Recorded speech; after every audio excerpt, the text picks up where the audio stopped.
Hello, everyone, and welcome to the latest edition of ESPN FC Live with myself, Alexis Nunes. And look who is back, Janusz Michallik, joining us fresh from his Euro trip. And Janusz, so much to talk about, especially as we head into what will be a new Premier League season as well. We're going to be focusing on Chelsea, Spurs, and of course, Manchester United, all in action today in their final preseason friendlies. Let's start off with Chelsea, who got a 3-1 win over La Liga's Real Sociedad.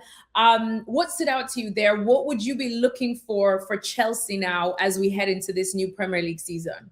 Well, I mean, you're looking for stability first and foremost. We can say that about every team, right? After the World Cup, you're talking about players that are injured, players that are tired, players that are still on vacation, players like Enzo Fernandez, who we don't even know if he's going to be part of Chelsea as we go along. And of course, when it comes to Chelsea, Xabi Alonso, who has a lot to prove, I suppose, right? I mean, no matter what you think of his situation at Real Madrid, but we saw today, line up with three in the back, which he's always very comfortable with.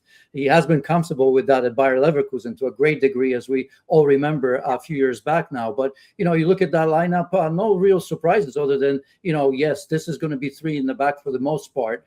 João Pedro, 2 goals, that's important. And of course, Morgan Rogers, which was a big buy from Villa. He's been absolutely outstanding, obviously part of the World Cup squad for England as well. And so I think those are the positives, right? You won João Pedro, a little bit mad perhaps at Thomas Tuchel that he didn't go. And we can make a case that he was missed there. He's proven it right away. I mean, it's good form to score just before next weekend.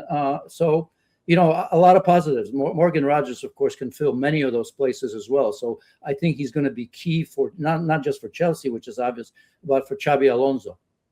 Yeah, exactly. I think we saw of course, when we saw Xabi Alonso at Real Madrid, I know completely different kettle of fish, but there was all the comparisons of what worked for him at Bayer Leverkusen and didn't work for him at Real Madrid. How he got Bayer Leverkusen to play necessarily wasn't what was needed at Real Madrid. But if we go back to, of course, that time where he was successful at Bayer Leverkusen with the players he has at Chelsea now, do you think he has more of what he's needed to find success than he did at Madrid?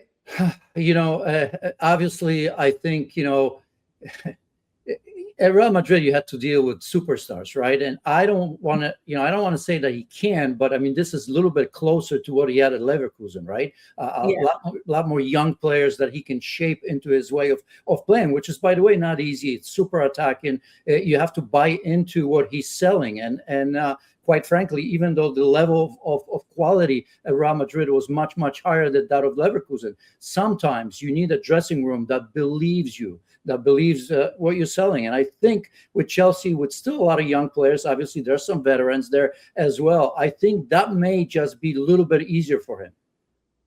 Yeah, exactly. Well, let's talk about some individual players, including Morgan Rogers, because, of course, that was a big name record signing for Chelsea. I know we talked about it a lot on FC, probably questioning the price tag. But also, when you look at Chelsea now, we talk about Chelsea needing to do smart business in comparison to what they did in the past. And I think a lot of our pundits have given them a high grade for what they've done in the transfer market this summer. So can that take them now from 10th to potentially getting into a title race? Can they dream about that this season? No, they can't. I don't think. I mean, obviously, we have some transfer window left, and they may, make some incredible signings right now. They need to improve. I think they need to find a winning attitude, right? I hope we don't have to talk about their business nonstop because, for the last 2, 3, or 4 years, it was a business project. It wasn't a footballing project. So they've got to prove something this season, and it's not going to be easy with a new manager who's got to shape that team, as I've mentioned. So I think they can compete. We'll see what other teams do. Other teams have gotten better. There's a couple that we're going to be talking about shortly.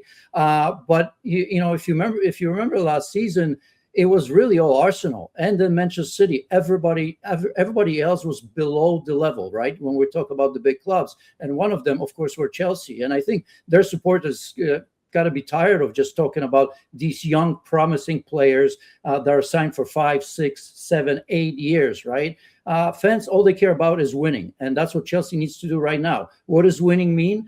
Yes, getting into the top 4, maybe it's going to be top 5 again this season. Who knows? It is winning, that's for sure, to some degree. But all the other competition, they've got to show a massive progress, right? They can't go below what we saw last season. And by the way, that is possible. That is possible indeed. So I did touch on Morgan Rogers. Of course, like I said, he's a shiny new signing. But if we do talk about Chelsea's top men, that has been Cole Palmer. Of course, he didn't end up going to the World Cup with England. That probably had to do with how his season went as well. To get Cole Palmer back to the Cole Palmer that we all came to know and love. Is he looking like it? Does Chelsea continue focusing around the big man, or is there some added competition now? Yeah, there's a lot of competition. I think a lot of it depends on the message he's received from Xabi Alonso, right? Because I think to a degree you have to create a team that supports what he does, right? I mean, he's that sort of player that needs touches on the ball. He's that creative force that I'm not saying that he doesn't defend, because he does, but I think when you have a special player like that, a lefty, you know how much I love lefties, right?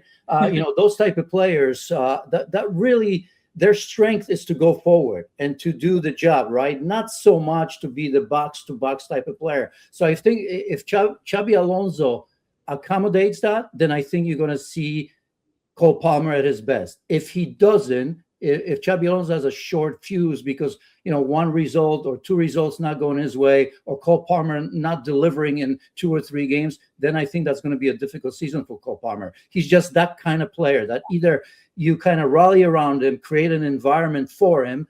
I think, we've seen that he can be very successful. He can indeed. All right, final verdict on Chelsea. Janusz, before we move on now to Spurs, what are your thoughts? Yeah, I mean, it's going to be a fight for Champions League. Mm-hmm.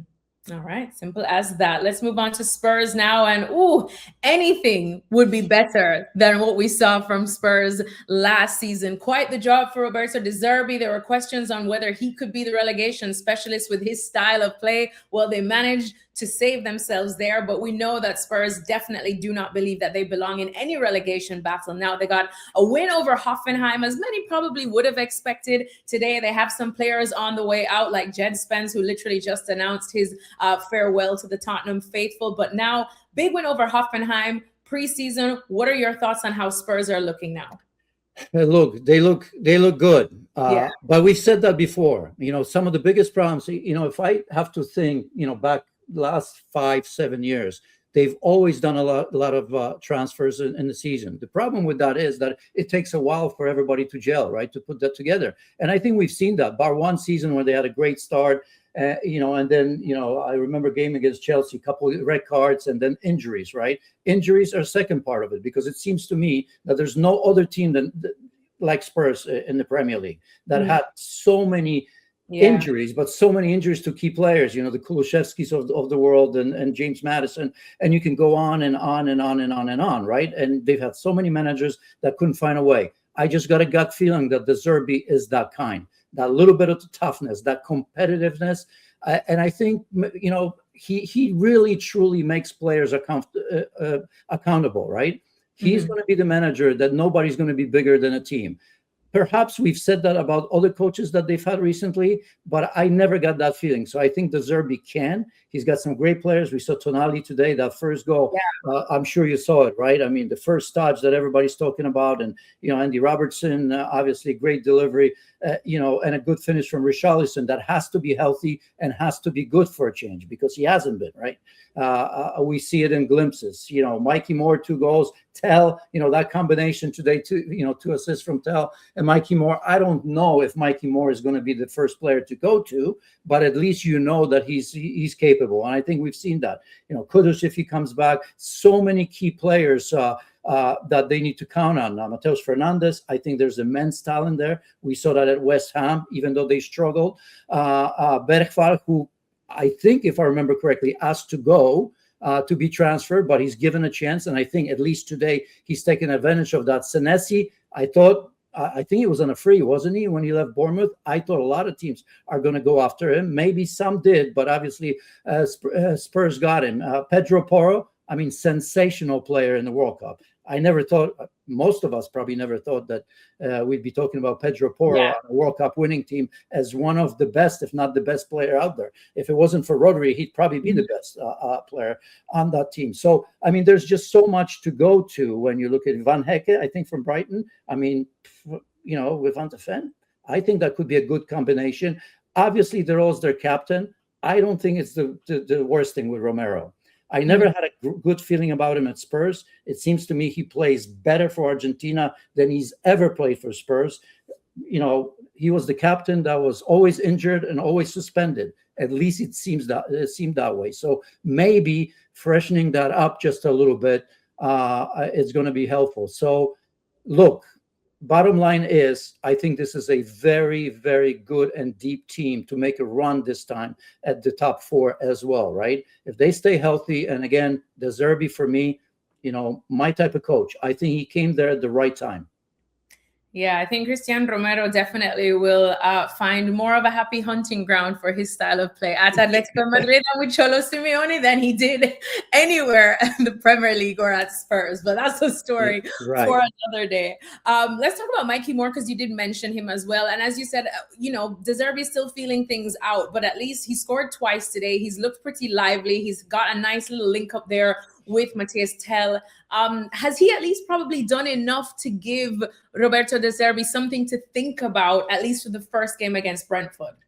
Yeah, I think in the beginning, obviously, I mean, if you look at the depth of the squad, right? You think of Mohamed Kudus, Xavi Simons, right? I mean, it's going to take time for some of the players that are injured. We have Solanke.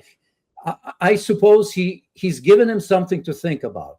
Again, my gut feeling is that maybe not just yet, but yeah, at the beginning of the season, it's quite possible. But I'm still not convinced. I think what he's got going for him, in that position, two players that could possibly play there, are gone at the moment, and another player like Kulusevski, I don't know at the moment if he's, he's missed the entire season, right? He's missed the World Cup as well. He's ready to be there, but they're probably going to work him in, slowly, in a smart way, I would say. So, Is it possible for Mikey Moore? Well, I'll tell you what. I mean, scoring 2 goals in the last friendly. I think it's the last friendly. Sorry, I didn't look. That goes a long way sometimes in the mind of a manager. Yeah, it absolutely does go a long way. And then could this finally be the season that we see the best of Tell? What do you think? Or am I getting ahead of myself there, especially if that link up with Moore continues? I think we have to. We almost have to. I mean, how long are we going to wait? And as I said, De Zerbi is not going to let you off the hook. You're not going to play. If you play badly for 2 or 3 games, I don't think he's giving you benefit of the doubt, and that's why they have such a deep squad right now. Because some players, look at Tonali. I mean, we knew he was going to walk into this team, and no questions asked, and he did that today, obviously. So I just think that this is going to be a very competitive team, because I think the culture that's created by De Zerbi, no matter where he goes, is such. He hasn't been successful absolutely everywhere, but I always feel that his team is always ready to play. When they don't deliver, he's not afraid to let you know. He's not afraid to change it. And I think that's what this Spurs team needs. Sandro Tonali, now, of course, there were a lot of eyebrows raised when they saw the price tag. Some could say he justified it with just what we saw today. But again, others will say that, look, it's just preseason. But how important do you think he will be in terms of transforming this midfield to what De Zerbi wants it to be, Janusz? Super.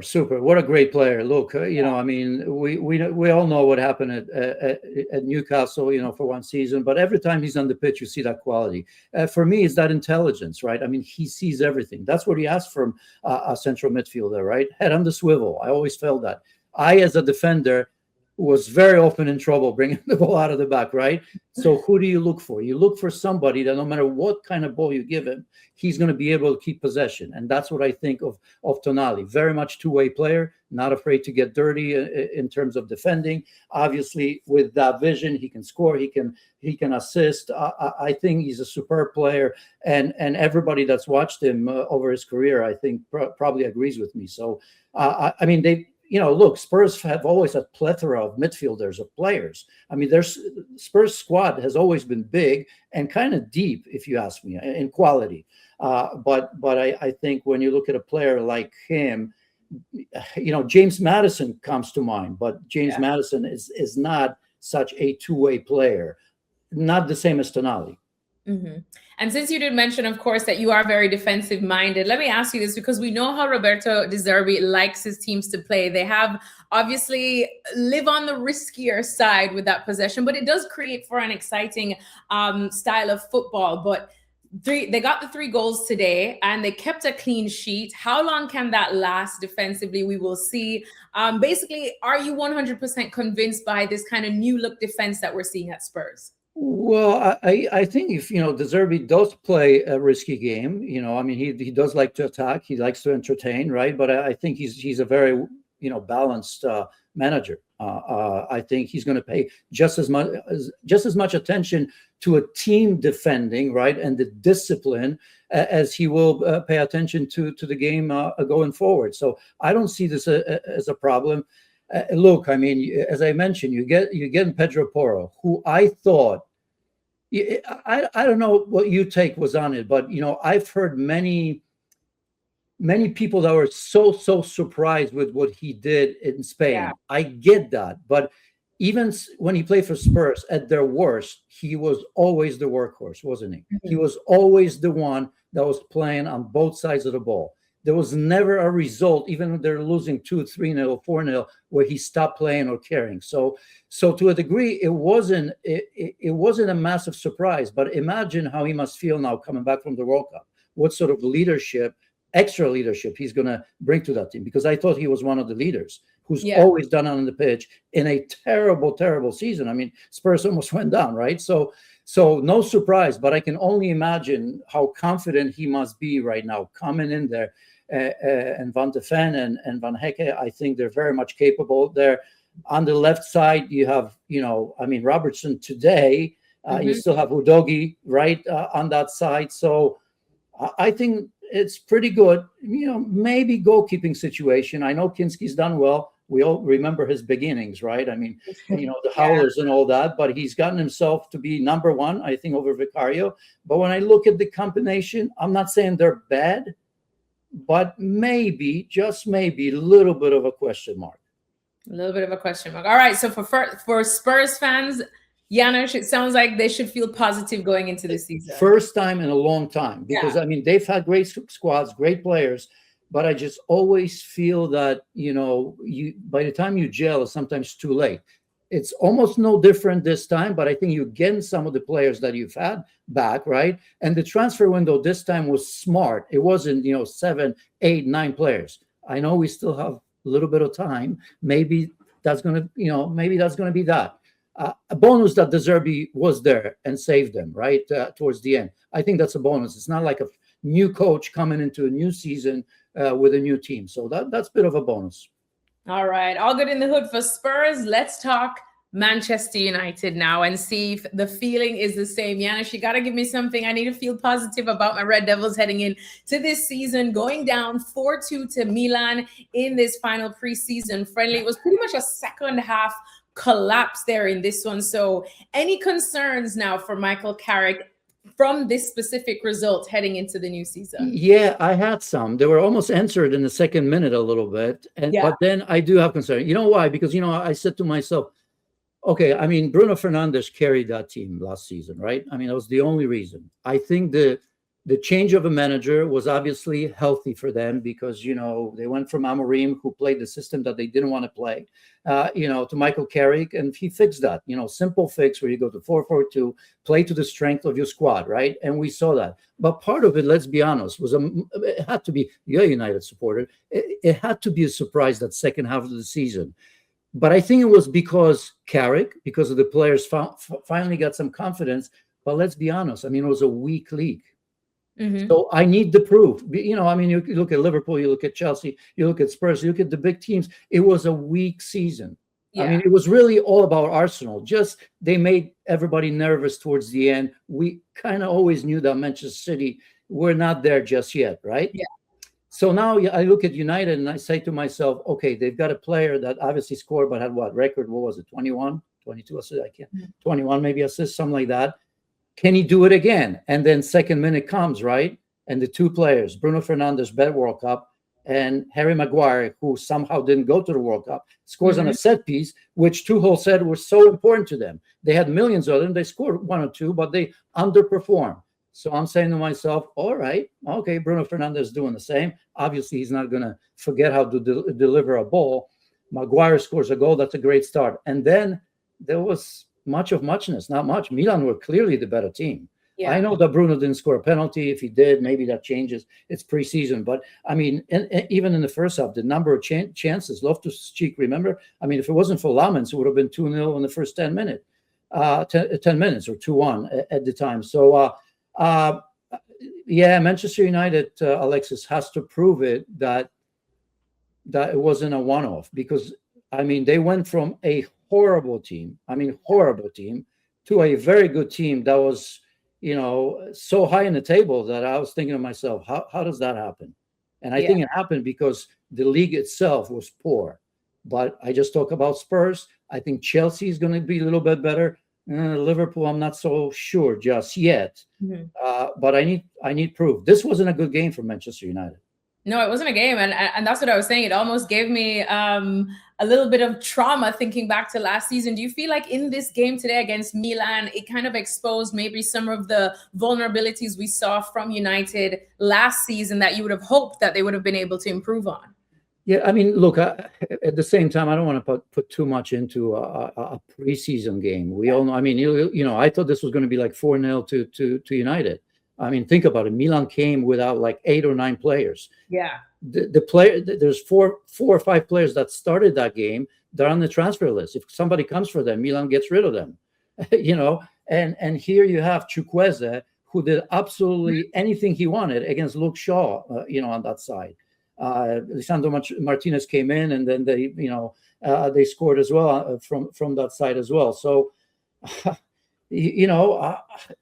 the transfer window for them was just okay. Yuri Tielemans wasn't looking great, but I think he always needs time to get going a little bit, right? Even last season at Villa, remember he came back after the injury and took like 2 or 3 games, and then he's going to be fine. Santos is going to be capable. But when you look at that team, you still got to ask yourself, can Marcus Rashford finally start playing, right? I mean, we've seen that at Barca, but, not consistent. We all know the issues he's had there, right? Carrick is saying that, look, he's looking great in preseason, but we need proof, right? I mean, I'm not absolutely convinced. So it's pretty much the same team if you look at that. Couple additions, but it's not players that make you go, wow, So I don't want to say I'm worried, but let's wait and see. Oh, don't worry, Janusz. You know me as a Man United fan, I'm always worried. I am always filled with worry. But you mentioned Marcus Rashford. Let's talk about him for a little bit there. Based on what you see, of course, it's not enough yet, and the season hasn't started. But where do you see him fitting into what Michael Carrick wants to do at Manchester United? Well, I think it's going to be the same as it was before, as it was at Barcelona. I think he's going to play on the left side. He may play centrally, although you can see that Carrick is looking everywhere at all his options, right? Benjamin Šeško is not quite ready yet. I know he's training, but it's not quite ready yet. But he hasn't shown that he's a consistent goal scorer. Decent end to the season, but not consistent just yet. We've seen Bumo play as a number 9. We've seen today Mateusz Cunha play there. So obviously, Carrick's looking for options, as he should. So I continue to think that Rashford is going to be playing on the left and not at number 9. I think his position is better in a wide area. And again,